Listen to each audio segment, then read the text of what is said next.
going on today, man. Just what? First of all, let me ask you this.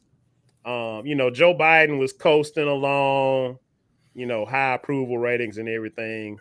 Then Afghanistan hit. What's your view on Afghanistan and the exit strategy? And could it have been done better, or was this inevitable? What you think? Well, I'm not an expert in, I guess, military strategy or anything, Right. but from looking at this from the outside looking in, I think that President Biden he actually made a wise and courageous choice. Um, I, you hear all these people doing like the armchair quarterbacking on about the issue, but I don't think they would have came up with a different result. Like whatever, Right. like it, and overall, I mean, minus the suicide bombing that happened before the actual deadline of the pullout, it was a relatively like seamless operation. Actually, like what they said, over 100,000 people were evacuated out of Afghanistan into different countries and into the United States. So, I mean, I give the president all the props in the world to make sure that this turned out as well as it did, minus like I said, the suicide bomb that killed about 13 service members. Right. But again, that's I guess that's part of the game, though. I mean, they signed up for it. They're I mean, I hate to say it like that, but I mean, they were they're Right. military. They knew that was going to be I guess the danger in what they were doing. So I mean, I Yeah. pray for the families that lost their loved ones in the bombing. But it's war, so that's what And, happens in war. and what people don't realize is that it wasn't the Taliban that was responsible, Yep. is my understanding. It was ISIS or ISIS K, whatever that is. Now, what I don't know how far you've dug into it, but have you read anything about the strike and retaliation may have actually hit the wrong target?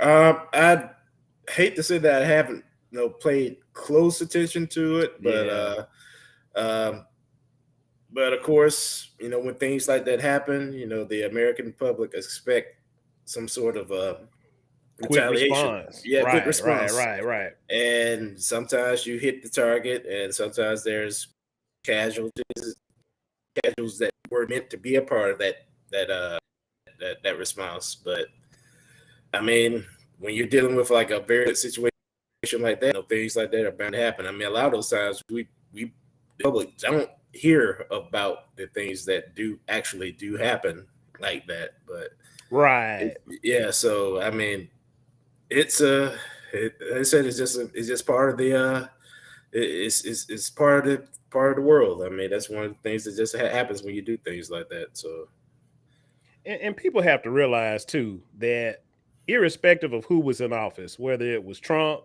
President Obama, Bush, or President Biden, whenever you're leaving a war situation, that's the enemy's last opportunity to strike. And yes, so you have to a certain extent, expect some of these things to happen. And you can't have enough troops on the ground because you're trying to get everybody out. out. I So mean, it's kind of a conflicting thing because if I'm trying to leave, but you if want more I troops on the you want ground more to troops on get the the people ground, out. it's tough, man. So But I I give mean, it's President Biden credit for going ahead because he could have kicked the can down the road, yeah. because in the long term, I think it was a great decision. In the short term, they're gonna hammer him on in the midterm elections and even re-election. But I think He's Joe going to take Biden, a. I'm sorry. yeah, Yeah, I'm saying he's going to take a hit. He was going to take a hit. Like I said, either that's why I way, said it's a great. Yeah, it was a courageous stance because the presidents before, even with President Obama, President Bush, they didn't want to pull troops out of Afghanistan because of what actually happened. Like you didn't want those scenes playing over and over again on 24-hour news and on social media of like all this chaos and confusion coming out of the of a right, possible pullout. right. So that's what they knew. I mean, they were just playing the political strategic game in that. But I think from President Biden right now, I'm thinking he's just not caring about the political fallout from it. That he just wants to do the right thing. And I mean, you got to give him props for doing the right and correct thing. Overall, it was a fairly successful pullout Exactly. because I think they anticipated like maybe 30,000 Afghans or something like that wanted to get out. Ended up being over 100,000 folks wanted to get out. Yeah. And what nobody could have predicted, what nobody will say, outside of the Biden administration, that you can't predict that the Afghan army was going to lay down. If the Afghan army had stayed intact long enough for our troops to leave, we wouldn't have had this issue. But they were laying down early. Nobody could have predicted that. All the billions of dollars that we spent training them and getting them ready, and we left all that equipment over there. It was just an unfortunate circumstance, but that wasn't President Biden's fault. This has been 20-something years in the making. We were in college. I hate to age ourselves, but we were in college when 9/11 happened, and we just now leaving Afghanistan. Exactly. That's incredible. Go ahead. No, I'm just saying, like, all these people are saying that if I were in charge, this is the way we would have pulled out. You couldn't have planned it in a way any more different than what the administration and the military planned it already. I mean, either way, it's going to probably be some sort of casualties or some sort of blowback, and then you couldn't predict what could and would happen. So, I mean, given what did happen, I think it was a fairly successful pullout. Now, what do you think about this? I think that overall, I think President Biden is fine with the criticism instead of people criticizing our military. I think he'll gladly take those shots because he's going off military advisors. And I'm not criticizing the military at all. Let me be perfectly clear. I think our generals had the best possible strategy available. If you recall the movie Argo, they had a quote, there are only bad options. And we got to pick the best bad option available. and sometimes that bad option will work. Right. And I think you only had bad options. You pray and grieve for the 13 families and also the Afghan families who died as well, had family members who died. That's an unfortunate circumstance. But those aren't the first deaths that occurred, and people been dying over there for 20 years. And this was just the last of it, the last remnants of it, hopefully. And like I said, again, I feel for the families of the service members that did die in that suicide bombing back then. But there were many service members that died over the past 20 years. We still have to provide the same no empathy for the families of those service members also, but it's just to tell you again, like I said, it was a war zone. Right. I mean, it's that things like that were going to happen, and then but you just hope that they are few and far between. It's hard to end a war, man. People acting like it's easy, but it's not. Yeah, like with the Civil War. Yeah, go ahead. No, I'm just saying, like, even with the Civil War, I mean, we say that it ended on April 9th, 1865, but did it really end after that? I mean, there were always skirmishes after that, and people didn't even know the war was over. Exactly. So wars never end. I mean, even with World War II, we say that it was May 8th, 1945 with the Western Front, and then I think sometime in September August 9th with the Japanese Pacific Front, but did it really end after that? I mean, because like you said, it's just a lot of areas where there's skirmishes and people didn't know that the war ended. So just to say that the war ended doesn't mean that it's ended at that particular moment. So right. Like I said, man, I'm thankful for our military and everything that they did. Wish they could have left sooner. Arguably may not have had any business over there for certainly not as long as they did, but you had to strike, you had to respond in terms of 9/11, and you had to go if they were providing safe haven for Al Qaeda and terrorists. It's an inconvenient truth. Mm-hmm. What do you think about all the? But the only other option really was to keep troops over there in perpetuity, and that was not an option. Not for American taxpayers. Now, a lot of people are upset about the amount of money that was spent over there, the amount of resources, the amount of contractors that got rich in Afghanistan, and people saying, well, why did we even go over there if we're going to leave it in this condition? You know, that may be some fair criticism, because a lot of that money that was spent got recirculated into the American economy by way of military contractors. I don't know what you can say about that. Like, what are your thoughts on that? Well, I mean, I looking back at 20 years later, we definitely should have been out maybe at least 10 years before, or even 15 years ago. Right. But I think that we're always under this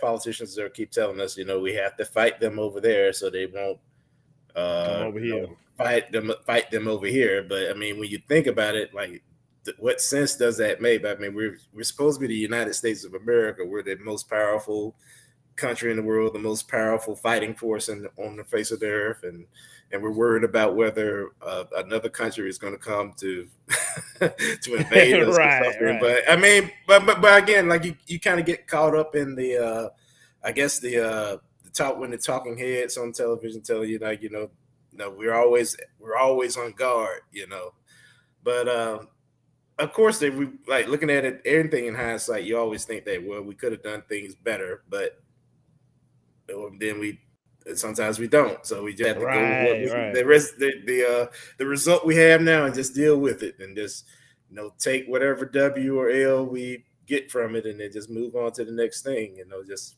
and try to make better decisions in the future. But like I said, it's just like I said, some people was thinking about this as if this is what happened in Germany and in Japan. We had like a standing military occupation in those areas, like at the a base there. But I mean, with those are more kind of a peacetime posts. But if we were going to try to have a permanent post in Afghanistan, that wouldn't be the ideal place. No, and we have to be able to deploy worldwide. The military is changing, and the days of just sending hundreds of thousands of troops to invade a country, those days, I'm not gonna say they over with. We hope we don't have to do that again, but it's more so specialized. We need more special forces and specialized deployments for more targeted strikes. Yes.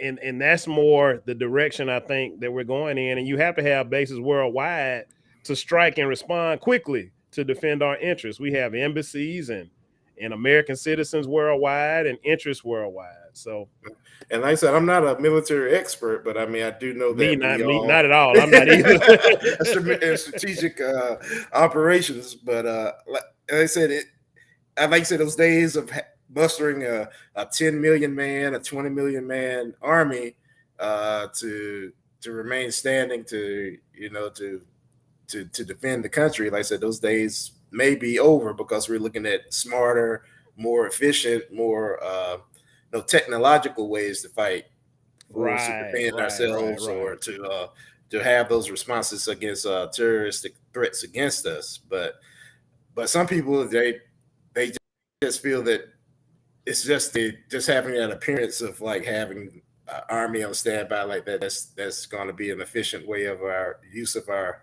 resources, but it's not. Like I said, we're finding new, efficient, and even more deadly ways of conducting military operations. But it's just the way of the world right now. So just don't think that it's all set on like having like a huge draft of people to join the military force of this country to defend it. So, and so I want to pivot to COVID-19, the pandemic. Right now, our hospitals are as full or more full in some parts of the country than they were prior to us having access to a vaccine. I think something like 90+% of the people hospitalized are unvaccinated. Some more like 4% of the people hospitalized are fully vaccinated. And then, of course, you got some iterations in between. Some people got one dose or haven't had the full 2 weeks after the second dose. And another issue that we're having with unvaccinated folks is it's clogging up the ICUs for other things. Mm-hmm. So there are people who need health care, who need to be in the ICU, who can't get in the ICU, has nothing to do with COVID. They can't get there because there's no bed available for their non-COVID related issue. And it's wearing down our medical personnel, our Mm-hmm. nurses, our doctors. They wore out. And so I've had multiple people in my family, classmates who have passed away, um, folks who wanted the vaccine, before it was available and couldn't get it. But now you still have people dying who had access to the vaccine, who arguably would have been alive today. What can we do to get more people vaccinated, or if we can't get them vaccinated, keep them safe from this virus? Like, what is the path forward? How do we end this thing? And I know that's a tough question. I mean, we can figure that out right now. I guess we can go to the White House and tell President Biden and his administration how to do it. Well, we beyond the point of blaming politicians. I mean, it could, because if you think about it, everything that the Biden administration has asked us to do, if we did it, arguably we wouldn't be in the situation we're in. If they told us in the beginning that we had 70+% of Americans vaccinated, we could probably get beyond this thing because the virus wouldn't have anywhere to go. But now it's killing children. It's putting children in children's ICUs are filling up. This Delta variant is a lot more potent and a lot more transmissible than the initial virus. So I don't know. I'm afraid we're gonna be dealing with this a lot longer than any of us anticipated. Me, I was hoping to go to bowl games last season. I was trying to skip the line to go to the championship. I wanted the vaccine. I'm fully vaccinated. I know you are too. I'm looking forward to the booster. But I don't know how we get beyond this. We don't have the collective cooperation. And look, I understand people not wanting the vaccine and people who are young and healthy and feel like if I catch it, I'll be all right. There are some people who have had it and they were just fine. But it's the number of people it's impacting is expanding now. It used to be, it's just the old folks, right? It's just 50, 60, 70. Or the people who are immunocompromised. Yeah, it was just immunocompromised. Now it's folks our age and younger. It's children. I see folks in the store, they got on a mask, but their kids don't have on a mask. I'm like, it's killing children now.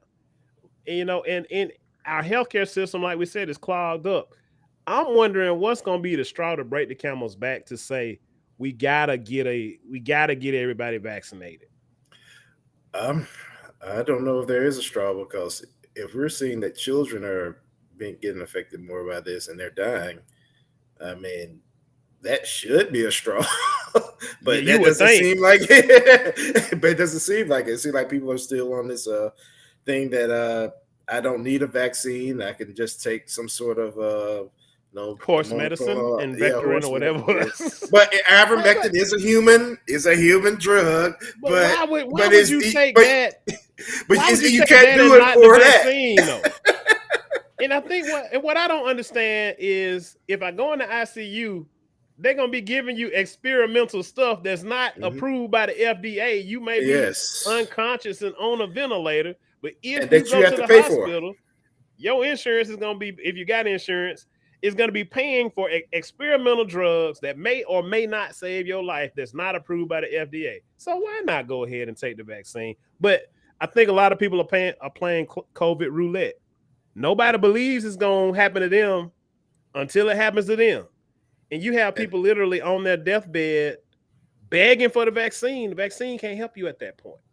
By the time you make it to the ICU, the vaccine is null and void. Now you got to try to get remdesivir or some monoclonal antibodies or whatever other experimental treatments that they have. You can look up the treatment regimen online for COVID patients once they get in the hospital and once they're on the vent. It's very little they can do. I mean, they doing the same stuff that they do for regular pneumonia patients. I mean, and it may or may not. More It's just likely than basically not, it's not working. it's basically up to your body and your immune Yes, system to fight it. At that moment, it's up to they you. gotta But keep you alive long enough for your for your body to fight it off. But once it gets into your lungs and that pneumonia, it's very, very deadly. It's very deadly. And what I don't understand either is if you're high risk for COVID, I can almost understand young, healthy, gym freaks, even though some healthy people have died from it too. But I understand to a certain extent, health nuts, holistic type folks. And I take some holistic stuff on top of the vaccine. So I'm with you on the holistic approach. I think it should be all hands on deck to keep us alive. But if you have high blood pressure, diabetes, high body mass index, it is a dangerous thing because your chances of dying from it are much higher when you have these comorbidities. And you have some of those people who still will not take the vaccine. And I don't understand, is it the mRNA aspect of it, the new quote unquote technology that's got people spooked, or is it just plain out defiance? I don't know. It's probably a combination of all Everything. three. Just it's like it's like the cocktail of monoclonal antibodies that they're trying to take in lieu of the vaccine. Right. So I mean, it's. I think everybody wants something that they can take if they catch it. Like nobody, like people don't want to take the vaccine. They just want to say, hey, if I catch it, I want to go to the hospital, get this, and then I'm fine. The inconvenient truth is we don't really have that. By the time you make it to the ICU, a lot of that stuff that supposedly might work to save you, a lot of times it's too late. Now, these rich people and these politicians who getting tested every 5 minutes, and they know as soon as they catch it that they got it, oh, now I can go take this stuff. Just throwing it at they have a higher chance of survival because they're getting tested every day with no symptoms. These important people that's going to court to tell your kids that, or tell school systems they can't require kids to wear masks. These DeSantis type folks, who getting people killed. I mean, I don't understand it. And it's frustrating to me, because I want to go outside. I want to kick it like it's 2019. But aside from all that, because I'm okay with not going out as much, I'm not okay with people still continuing to die. And I think that's the thing that it's unnecessary at this point. We got to try to save lives. And when I talk to folks about it, that's unvaccinated, they stubborn. I don't know.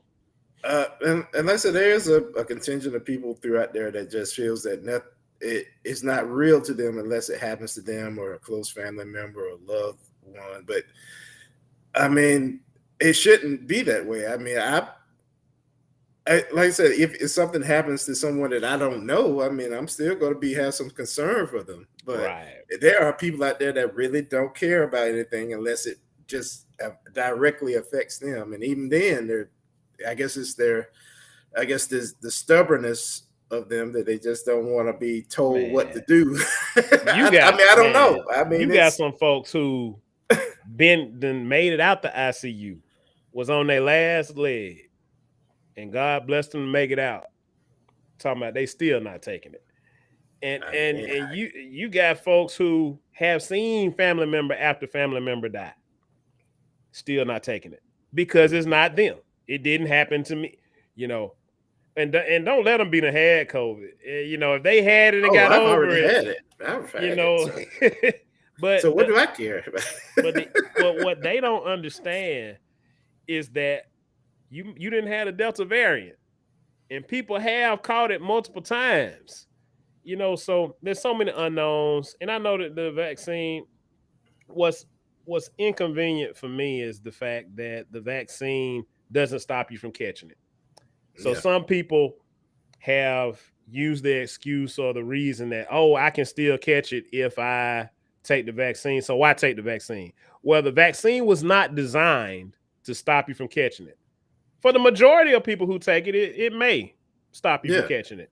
But it's designed to keep you alive, to keep it out of your lungs, to keep it out of the ICU, keep you out of the ICU.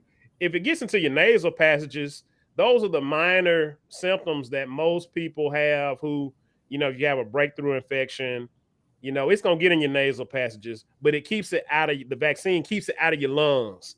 Once it gets into your lungs, that's what kills you. It's the pneumonia. So it's the fluid buildup.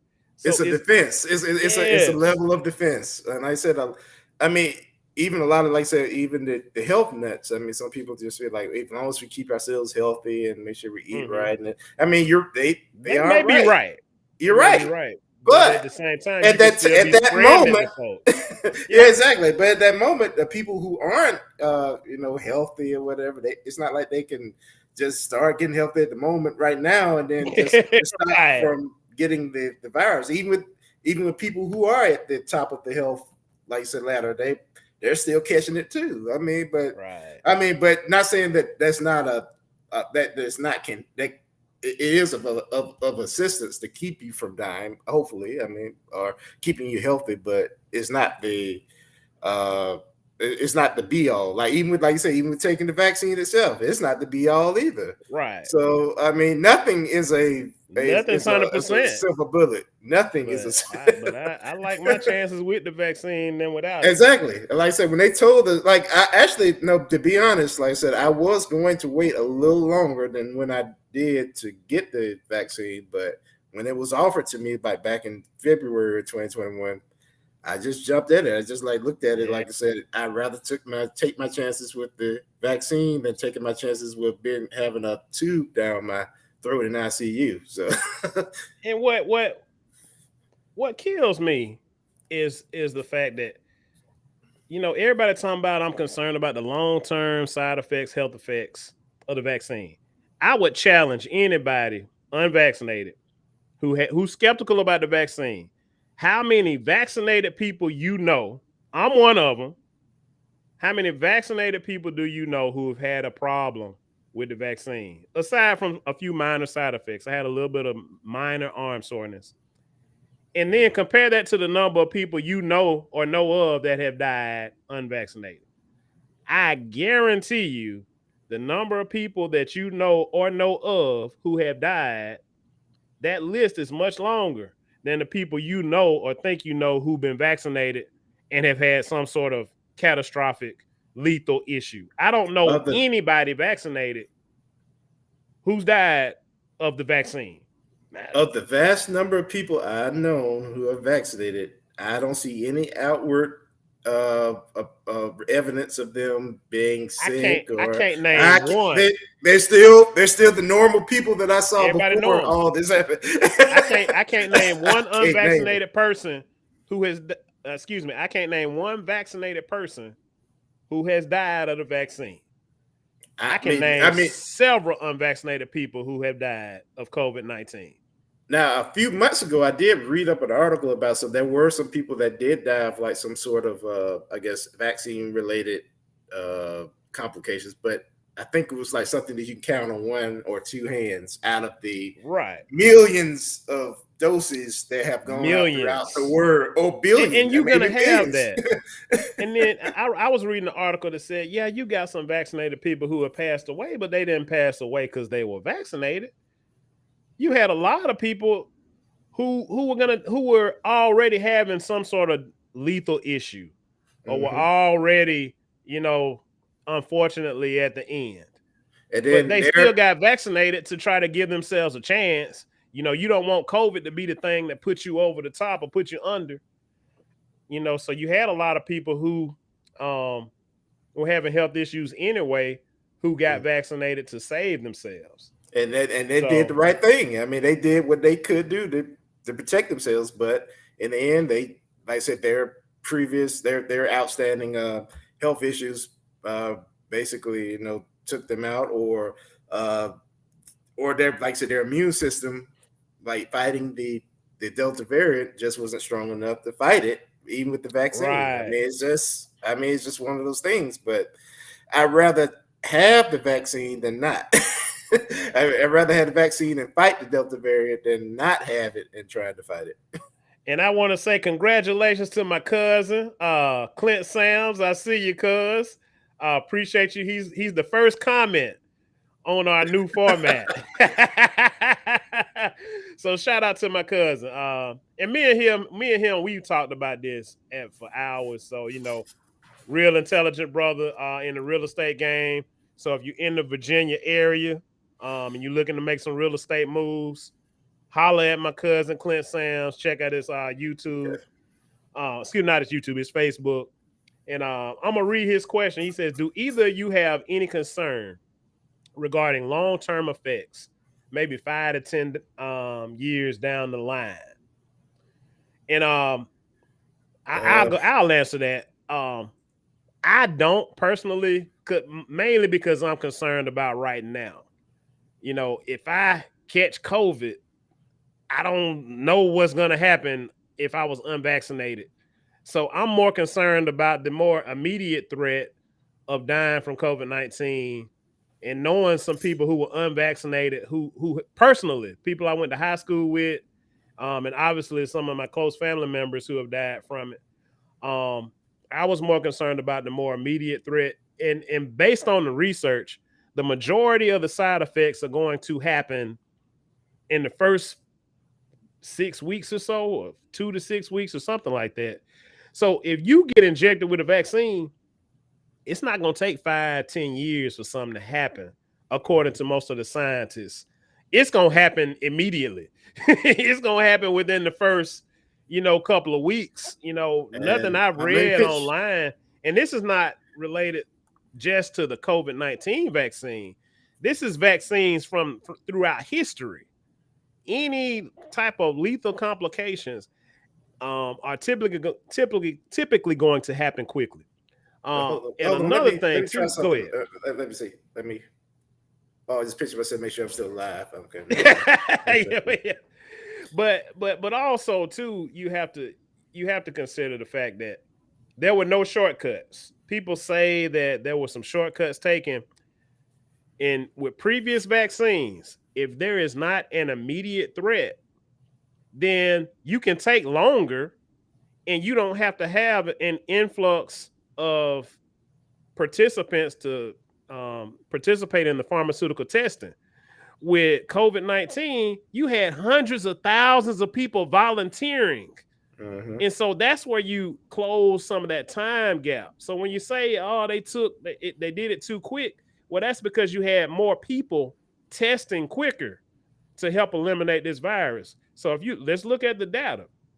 I don't need, 1 million people testing a vaccine that ain't deadly or a vaccine for a disease that's not as deadly. But when you have this immediate threat, right now, 600,000 Americans, millions of people worldwide, you had all hands on deck. And that's where a lot of that time gap closed. It wasn't that they hurried up and did something. And I think a large portion of the vaccine was old technology.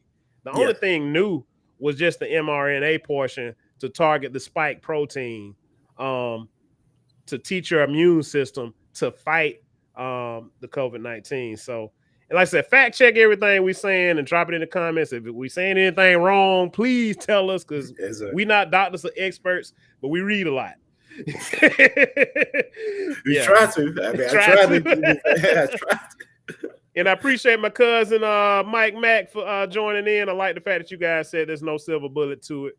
And that's right. It's all chances. What are you going to do to give yourself the best chance to survive? If you're not vaccinated, mask up, social distance, try not to move around too much in crowds, and do the best you can with your holistic approaches, your vitamins, your exercise.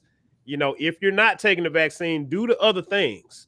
Definitely do the other things. I'm not saying don't do that stuff. I'm doing all of it. I'm doing the vaccine. I'm doing the exercise, the fitness. I'm taking a holistic approach. I'm taking this herbal therapy that's got burdock root, sea moss, and some other stuff in it. So I'm drinking Pedialyte every week. I mean, with it may zinc. not help, or it may help. You know, I mean, you never know. Yeah. I'm doing some of everything, and knock on wood, I hadn't been sick the whole pandemic. So, And I'm actually, trying to do it all. I wasn't. And tell the truth, I really did not get sick for the whole duration of this. I didn't get sick until I had to get into like a large crowd. I went to Alabama Boys State to be a counselor, and then I caught like a sinus infection, but it wasn't COVID. It was just a sinus. But it was you on pins and needles getting that test, weren't you? Yeah. Because I mean, we were in like this whole group of teenagers and staff members, and I mean everybody. But really, it was just a sinus, and it's probably because I hadn't really been in large groups for a whole, like, I guess at that time it was like 15, 16 months in. And then, and plus it was like being outside most of the time, I was just taking in a lot of the like the normal allergies. So that's just what it was. But you're right, I did not get sick at all because I didn't have all that interactions with a large number of people. And then I did wear masks, and I did do my best to just try to remain socially distanced. Yeah. So now, I will say this.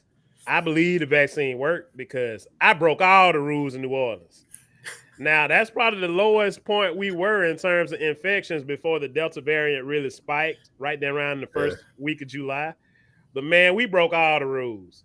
I tried to wear my mask, but it just got to a point it was pointless. I was kicking it with folks unmasked and unvaccinated, and I was on pins and needles the week I got back. And actually, we gonna see if this vaccine got some fitness to it because I'm going to be kicking it out very soon myself. I'm going to be trying it out very soon too because I actually have to go to Las Vegas very soon. So I gotta. So we're gonna see if gonna take this vaccine out for a spin. Don't see what it do. but I'm taking masks. I'm taking hand sanitizer. That's right. But like you said, I'm gonna do my best to do my best to try to stay healthy. But even when I get back, I'm going to take a test to make sure, so I won't mix with other people. So I won't. So at least I know that I'm not. If I am COVID positive, COVID negative, I just want to be responsible and have concern for other people before I get back around them. But that's the attitude that we all should take. Make sure that we're looking out for our fellow man. And I'm gonna tell you, I was exposed to it. I'm about 99% sure I was exposed to the Delta variant. And one of my friends had it. But I didn't think nothing. I didn't think anything about it because both of us were vaccinated, and they tested positive, and I had seen them the day before. And so I got tested. I was negative. I never got sick. So I believe I was directly exposed to it and never got sick, thank God, and knock on wood. But I believe the vaccine. I believe in the vaccine. I believe it works. And I ain't telling you what I heard. I'm telling you what I know. So, well, I mean, I think we've come to a point where, I mean, we all gotta, hate to say it like this, but we're gonna have to take a gamble. Just make sure that we're still taking care of ourselves and make sure we're masking up and just doing the best that we can to keep ourselves and other people healthy. But I think we come to a point we can't really shut down anymore. I mean, because we just have and to all that government assistance. Yeah. If it's a vaccine available, you can get that government assistance up. All this unemployment and even to a certain extent, I think the eviction moratoriums, a lot of that stuff coming to an end now. And then you got people out here at these school board meetings, fighting to keep their children from wearing masks. Like, you want these children to go to school, right? Because you have a job to do. You have to go to a job, right? If they shut down the schools, guess what? Them kids got to go somewhere. So they coming home with you or they going to school? Which one? Right. So if you want them to go to school, put them a mask on. I mean, I think after the Trump rally in Coleman, Alabama, 5 schools shut down in Coleman because they had a COVID spike after the maskless or majority maskless Trump rally. I mean, so I don't understand, man. Like, we choosing to do this to ourselves. And the masking of the students is the very least you can do. Right. Why y'all worry about what these kids They ain't paying no bills. You better take them behind that school and put that mask on.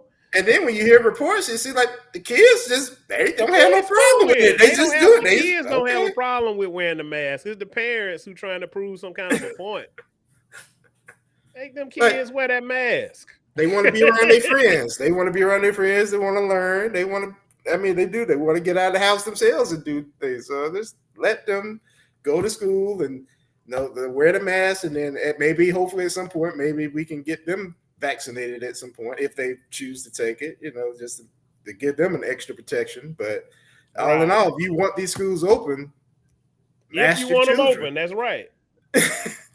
If not, then you're going to have to stay home with them. I mean, it's just simple as that. That's exactly right. That's exactly right. So what you think, and I kind of alluded to this earlier, we beyond the point of blaming politicians. It's on the community. It's on the electorate. It's on the people.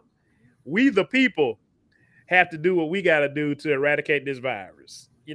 You can't blame politicians, because if politicians try to make you take something or do something, we don't want to do it. You look at the other communities or the other countries that had these crackdowns. Like, I think one guy got caught in Singapore with no mask. I think they put him in jail for 6 weeks.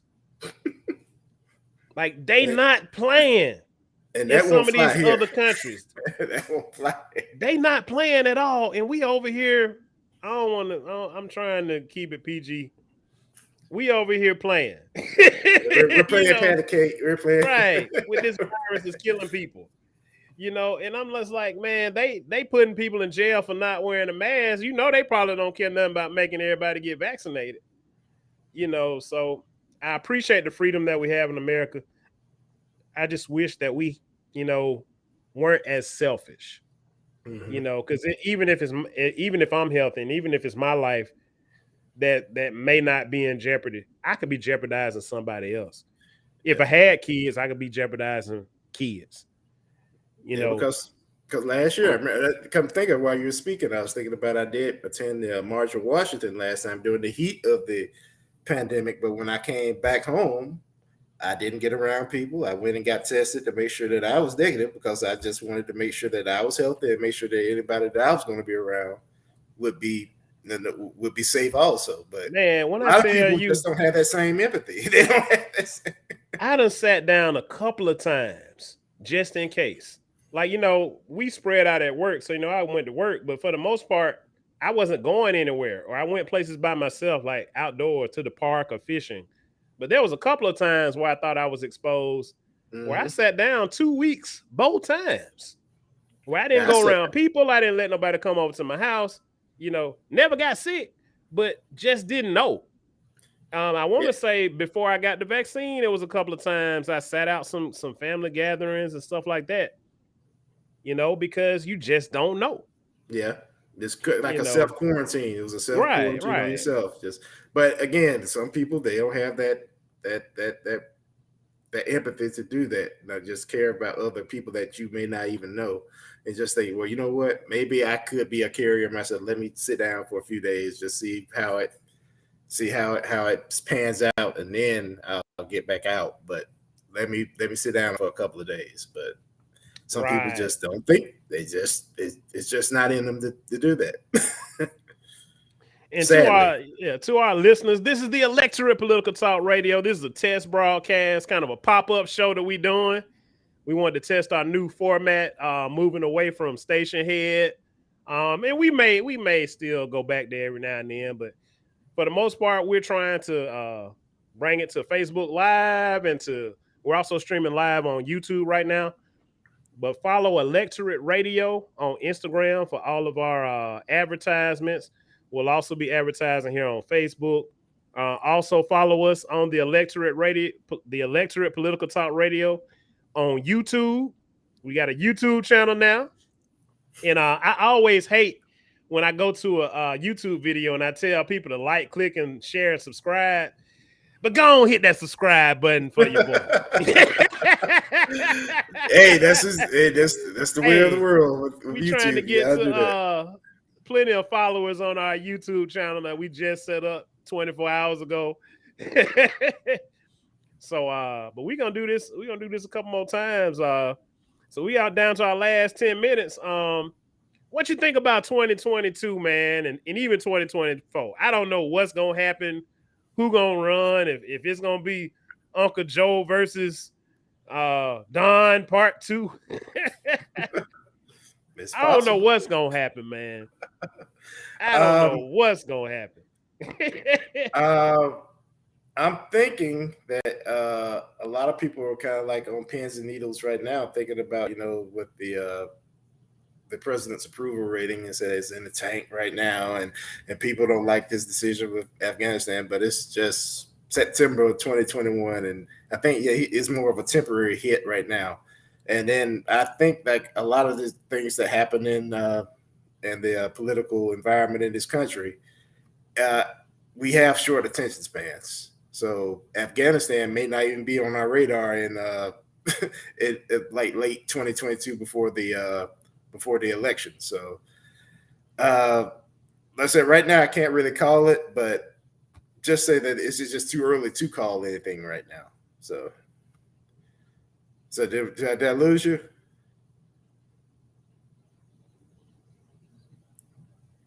I think we have technical difficulties right now. I think Marion's not on right now. Let's see if he's going to come back on. Can you hear? I can't hear you. I see you, but I cannot hear you. Oh, no, man. I wanted you to keep talking, man. I had to step away for a while. Oh. Well, I do. Like I said, I'm not an expert in this, but I do know you can't have dead air. So I was trying to keep it going. I should have texted you or something. I've watched enough of these podcasts to know that you can't have dead air. So I was trying to keep it going. Yeah. You saw I gave you the floor. Yeah. It's okay. Okay, let's do this. Yeah, man. I'm liking the software, man. I'm liking the capabilities that we got. It's real clean, real sleek and professional. Yeah. And I'm looking forward to when we advertise and hit them with it for real. When we get our prime minister up here. We got another host gonna join us, and I'm thinking we're gonna probably try to come up next week. We're gonna advertise next week. This is just a pop-up show to kind of test our capabilities. But yeah, man, 2022. Like I said, I don't know what's gonna happen. I am encouraged by the fact that President Biden said today we gotta do something about this filibuster and voting rights. So they're getting ready to lobby Sinema and Manchin. We're going to see what happens because they not budging.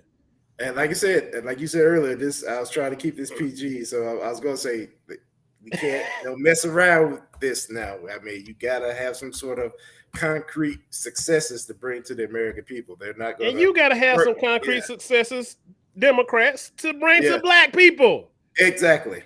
I mean, we gave you Georgia. We gave you 2 senators. And we told that does not happen without black folks. Mm-hmm. It don't come close to happening without black people. And you gotta deliver something, And we can't go back to people and say like, oh well, let's get past this next election. No, that's not going to fly. They want something now. We got to get something. Got to give us some concrete there. We can't. Juneteenth. I mean, Juneteenth is good, but it's not going to. Nice. It's not going to help. Anyway, right? I mean, that's nice and all, but that was like the rolls on the table. Like this, if you think about a 5-course meal, that was the rolls they brought you out, the biscuits they brought you out with the butter. That's the right. Now we need some appetizers, we need the meal, and we need a dessert, and we need a cocktail to top it off with. So man, it's been a great broadcast. What's man? Let's go and wind down. What's some of your closing thoughts for the last 5 minutes?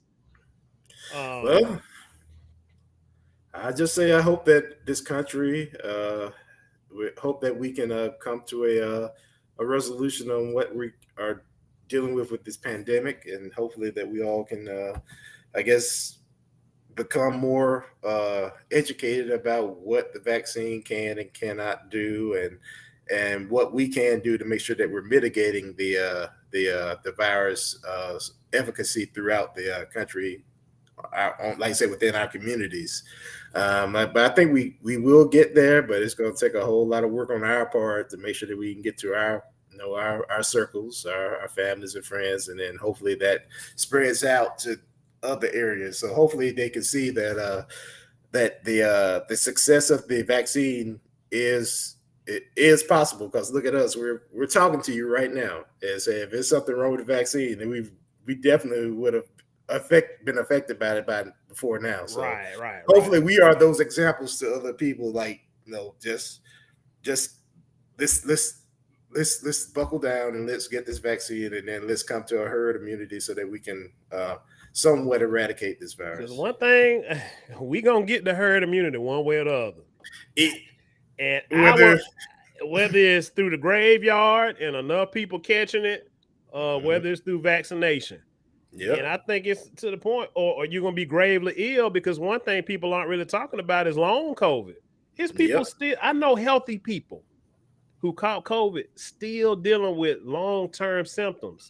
One young lady told me that she's dealing with brain fog, and confusion, young and healthy, in her 30s. With that congestion in her chest. Yeah, people dealing with long-term congestion.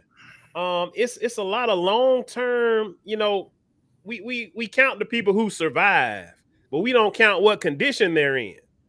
And so people are dealing with long-term symptoms and long-term complications, because my cousin asked me about 5 and 10 years down the line, worried about vaccine side effects 5 and 10 years down the line. What about these long COVID scenarios, and rehab, I think Jesse Jackson right now was vaccinated. He in rehab right now. That show you how deadly this thing, because he's older, right? And he was dealing with like a pre-existing condition also. So, but these politicians and all these folks that's telling you not to wear a mask or you don't have to wear a mask, they getting tested all the time. Greg Abbott over there in Texas, DeSantis in Florida. They vaccinated. Number one, they vaccinated, right? And number two, they're getting tested every day.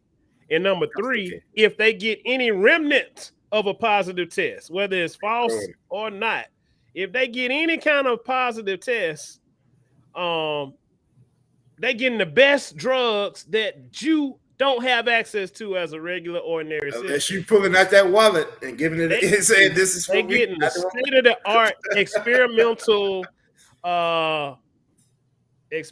drugs that you as a regular person, as a taxpayer, don't have access to unless you have some inside connections or some fire insurance, And I understand, in Florida they pushing the antibody treatment, but you got to understand that stuff's in limited supply. The vaccine is readily available. So it's no guarantee if you catch COVID and you get in a deadly enough predicament, because they're doing it by who needs it the most. A lot of these treatments are being rolled out or rationed out by who needs it the most. Common guys like me and you, may not get it. We may not get it. I already ain't got no ICU bed, so you had to hope you don't get in a car accident or something else. You're a governor or congressperson or whatever, you're probably gonna get like the first top of the line to get to it's ICU with me and you. I mean, it's a coin flip. So yeah. Well, y'all, I appreciate you. This has been the Electorate Political Talk Radio. Like I said, like and subscribe our YouTube channel on the Electorate Political Talk Radio. And thank y'all for joining us. Prince, man, appreciate you, brother. Always a pleasure being on air with you. I think this is going to be a big thing, what we doing right here. We didn't even advertise, so that's why we had that many listeners. But people going to come back and see that we was on, and they going to – I'm going to make sure I tag you.